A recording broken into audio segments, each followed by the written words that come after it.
ವೀಕ್ಷಕರೆಲ್ಲರಿಗೂ ಸಾಪ್ತಾಹಿಕ ಭವಿಷ್ಯವಾಣಿ ವಿಶೇಷ ಕಾರ್ಯಕ್ರಮಕ್ಕೆ ಸ್ವಾಗತ.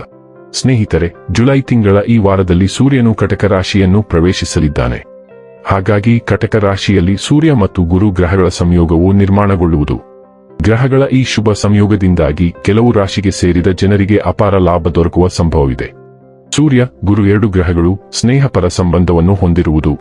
ಹಾಗಾಗಿ ಈ ಎರಡು ಶುಭ ಗ್ರಹಗಳ ಸಂಯೋಗದಿಂದಾಗಿ ಮೇಷ, ಮಿಥುನ ಸೇರಿ 5 ರಾಶಿಗೆ ಸೇರಿದ ಜನರಿಗೆ ವಿಶೇಷವಾಗಿ ಹೆಚ್ಚಿನ ಪ್ರಯೋಜನಗಳಾಗುವುದು.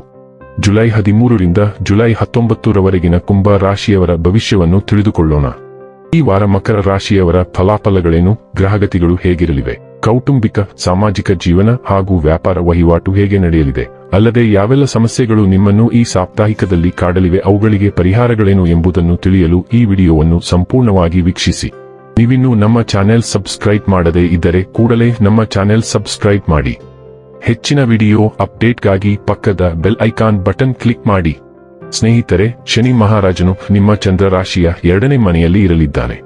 ಇಂತಹ ಪರಿಸ್ಥಿತಿಯಲ್ಲಿ ಈ ಸಮಯದಲ್ಲಿ ನೀವು ಕ್ರೀಡೆ ಅಥವಾ ಆಟೋಟಗಳಂತಹ ಚಟುವಟಿಕೆಗಳಲ್ಲಿ ಭಾಗವಹಿಸುವುದು ನಿಮ್ಮನ್ನು ಆರೋಗ್ಯವಾಗಿಡಲು ಸಹಕಾರಿಯಾಗಲಿದೆ. ಆದರೆ ಆಟವಾಡುವಾಗ ಸೋಂಕು ಅಥವಾ ಗಾಯಗಳಿಂದ ರಕ್ಷಿಸಿಕೊಳ್ಳಲು ಅಗತ್ಯವಿರುವ ಎಲ್ಲಾ ಮುನ್ನೆಚ್ಚರಿಕೆ ಪರಿಕರಗಳನ್ನು ಧರಿಸುವುದು ಕಡ್ಡಾಯವಾಗಿದೆ. ಈ ವಾರ ಬಾಕಿ ಉಳಿದಿರುವ ಆರ್ಥಿಕ ವಿಷಯಗಳು ನಿಮ್ಮ ತಲೆನೋವನ್ನು ಹೆಚ್ಚಿಸಬಹುದು. ಜೊತೆಗೆ ಹಲವು ರೀತಿಯ ಖರ್ಚುಗಳು ನಿಮ್ಮ ಮನಸ್ಸನ್ನು ಆವರಿಸಿಕೊಳ್ಳಲಿವೆ. ಇದರಿಂದಾಗಿ ನೀವು ಇಷ್ಟಪಡದಿದ್ದರೂ ನಿಮ್ಮಲ್ಲಿ ಚಡಪಡಿಕೆ ಉಂಟಾಗಬಹುದು. ಈ ಕಾರಣದಿಂದಾಗಿ ನೀವು ಯಾವುದೇ ನಿರ್ಧಾರಗಳನ್ನು ತೆಗೆದುಕೊಳ್ಳಲು ಅಸಮರ್ಥರಾಗುತ್ತೀರಿ.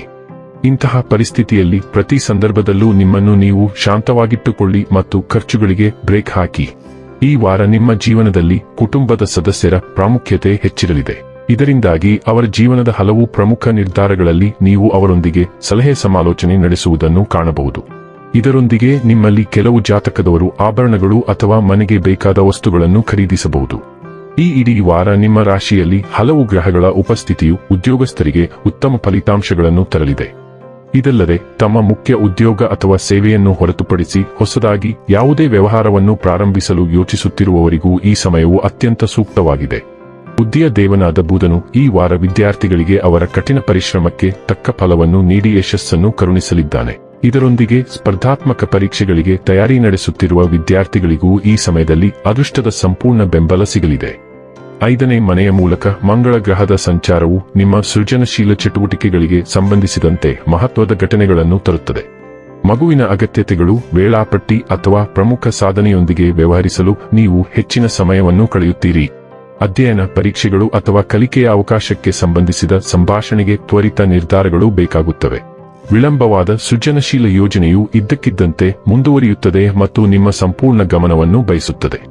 ದಯವಿಟ್ಟು ಯಾವುದೇ ಅಪಾಯಕಾರಿ ಉದ್ಯಮಗಳನ್ನು ತೆಗೆದುಕೊಳ್ಳಬೇಡಿ, ಏಕೆಂದರೆ ಗಮನಾರ್ಹ ನಷ್ಟಗಳ ಸಾಧ್ಯತೆಗಳಿವೆ. ನೀವು ಸಾಮಾಜಿಕ ಕೂಟಗಳು, ಮನರಂಜನಾ ಕಾರ್ಯಕ್ರಮಗಳು ಮತ್ತು ವ್ಯಾಪಾರ ಸಭೆಗಳಲ್ಲಿಯೂ ಭಾಗವಹಿಸುತ್ತೀರಿ. ಆ ಮೂಲಕ ನೀವು ಹೊಸ ಜನರನ್ನು ಭೇಟಿಯಾಗುತ್ತೀರಿ. ಕರ್ಕಾಟಕ ರಾಶಿಯಲ್ಲಿ ಅಮಾವಾಸ್ಯೆ ಉದಯಿಸಲಿದ್ದು ಅದು ಕೆಲಸದಲ್ಲಿ ಹೊಸ ಯೋಜನೆಗಳನ್ನು ತರುತ್ತದೆ, ಏಕೆಂದರೆ ಅಮಾವಾಸ್ಯೆ ಹೊಸ ಆರಂಭಗಳನ್ನು ಸೂಚಿಸುತ್ತದೆ. ಈ ಅಮಾವಾಸ್ಯೆ ಹೊಸ ಕೆಲಸಗಳನ್ನು ಮತ್ತು ಹೊಸ ಸಹೋದ್ಯೋಗಿಗಳನ್ನು ಸಹ ತರುತ್ತದೆ. ಅಮಾವಾಸ್ಯೆಯು ಮುಂದಿನ 6 ತಿಂಗಳವರೆಗೆ ಇರುತ್ತದೆ ಮತ್ತು ಅದು ಕೆಲಸದಲ್ಲಿ ಗಮನಾರ್ಹ ಬದಲಾವಣೆಗಳನ್ನು ತರುತ್ತದೆ, ಆದರೆ ಕೆಲಸದ ಸ್ಥಳವು ಸ್ವಲ್ಪ ಅಸ್ಥಿರವಾಗಿರುತ್ತದೆ. ದಯವಿಟ್ಟು ಕಚೇರಿ, ರಾಜಕೀಯ ಮತ್ತು ಕೆಲಸದಲ್ಲಿ ಎಲ್ಲಾ ಅನಗತ್ಯ ಮಾತುಕತೆಗಳಿಂದ ದೂರವಿರಿ. ನೀವು ಆರೋಗ್ಯ ವಿಷಯಗಳು, ಅಪಾಯಿಂಟ್ಮೆಂಟ್ಗಳು ಅಥವಾ ಜೀವನ ಶೈಲಿಯ ಬದಲಾವಣೆಗಳ ಬಗ್ಗೆಯೂ ಹೆಚ್ಚು ಗಮನಹರಿಸುತ್ತೀರಿ. ನಿಮ್ಮ ದಿನಚರಿಯನ್ನು ಅಡ್ಡಿಪಡಿಸಿದ ನಿರಂತರ ಸಮಸ್ಯೆಯು ಅಂತಿಮವಾಗಿ ಇತ್ಯರ್ಥಗೊಳ್ಳಲು ಪ್ರಾರಂಭವಾಗುತ್ತದೆ ಮತ್ತು ಗೋಚರ ಸುಧಾರಣೆಯನ್ನು ತೋರಿಸುತ್ತದೆ. ಮೋಡಿ ಮತ್ತು ಸಂತೋಷದ ಗ್ರಹವಾದ ಶುಕ್ರನು 8ನೇ ಮನೆಯ ಮೂಲಕ ಚಲಿಸುತ್ತಿದ್ದಾನೆ. ಆದ್ದರಿಂದ ನಿಮ್ಮ ಹಣಕಾಸಿನ ವಿಷಯಗಳು ಖಂಡಿತವಾಗಿಯೂ ಸುಧಾರಿಸುತ್ತವೆ ಮತ್ತು ಅದು ಸಕಾರಾತ್ಮಕ ನವೀಕರಣವಾಗಿದೆ. ಶುಕ್ರನು 8ನೇ ಮನೆಯಲ್ಲಿ ಉತ್ತಮವಾಗಿ ಕಾರ್ಯನಿರ್ವಹಿಸುತ್ತಾನೆ. ಆದ್ದರಿಂದ ನಿಮ್ಮ ದೈಹಿಕ ಮತ್ತು ಭಾವನಾತ್ಮಕ ಸಮಸ್ಯೆಗಳು ಖಂಡಿತವಾಗಿಯೂ ಕಡಿಮೆಯಾಗುತ್ತವೆ. ವಿಳಂಬವಾದ ಪಾವತಿ, ವಿಮಾ ವಿಷಯ, ಸಾಲ ಅಥವಾ ಹಣಕಾಸಿನ ಇತ್ಯರ್ಥವು ಮುಂದುವರಿಯಲು ಪ್ರಾರಂಭಿಸುತ್ತದೆ. ಹಠಾತ್ ವೆಚ್ಚಗಳು ಬರುತ್ತವೆ, ಆದ್ದರಿಂದ ದಯವಿಟ್ಟು ನಿಮ್ಮ ಖರ್ಚುಗಳನ್ನು ನಿಯಂತ್ರಿಸಿ. ಭಾವನಾತ್ಮಕ ಚರ್ಚೆಯು ಸ್ವಲ್ಪ ಸಮಯದಿಂದ ಕಾಡುತ್ತಿರುವ ತಪ್ಪು ತಿಳುವಳಿಕೆಯನ್ನು ನಿವಾರಿಸಲು ಸಹಾಯ ಮಾಡುತ್ತದೆ. ನೀವು ಅಗತ್ಯವಾದ ಆದರೆ ಉಪಯುಕ್ತವಾದದ್ದಕ್ಕೆ ಹಣವನ್ನು ಖರ್ಚು ಮಾಡಬಹುದು.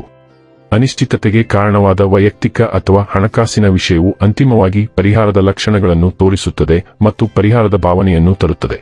ಇನ್ನು ಕೊನೆಯದಾಗಿ ಮಾಡಿಕೊಳ್ಳಬೇಕಾದ ಉಪಾಯಗಳ ಕುರಿತು ನೋಡುವುದಾದರೆ, ಸೂರ್ಯನಿಂದ ಶುಭ ಫಲ ಪ್ರಾಪ್ತಿಗಾಗಿ ನಿಮ್ಮ ಕೋಪ ಮತ್ತು ಅಹಂಕಾರವನ್ನು ದೂರವಿರಿಸಿ. ಹೀಗೆ ಮಾಡುವುದರಿಂದ ಸೂರ್ಯನ ಕೃಪೆಗೆ ಪಾತ್ರರಾಗುವಿರಿ. ವೀಕ್ಷಕರೇ, ಇದಾಗಿತ್ತು ಕುಂಭ ರಾಶಿಯ ಜಾತಕದವರ ಜುಲೈ 13ರಿಂದ ಜುಲೈ 19ರವರೆಗಿನ ಫಲದ ಮಾಹಿತಿ. ಮಾಹಿತಿ ಇಷ್ಟವಾದರೆ ವಿಡಿಯೋವನ್ನು ಲೈಕ್ ಮತ್ತು ಶೇರ್ ಮಾಡಿ. ಹಾಗೆ ಚಾನೆಲ್ ಸಬ್ಸ್ಕ್ರೈಬ್ ಮಾಡುವುದರ ಜೊತೆಗೆ ನಿರಂತರ ವಿಡಿಯೋ ಅಪ್ಡೇಟ್ಸ್ಗಳಿಗಾಗಿ ಪಕ್ಕದ ಬೆಲ್ ಐಕಾನ್ ಕ್ಲಿಕ್ ಮಾಡಿ.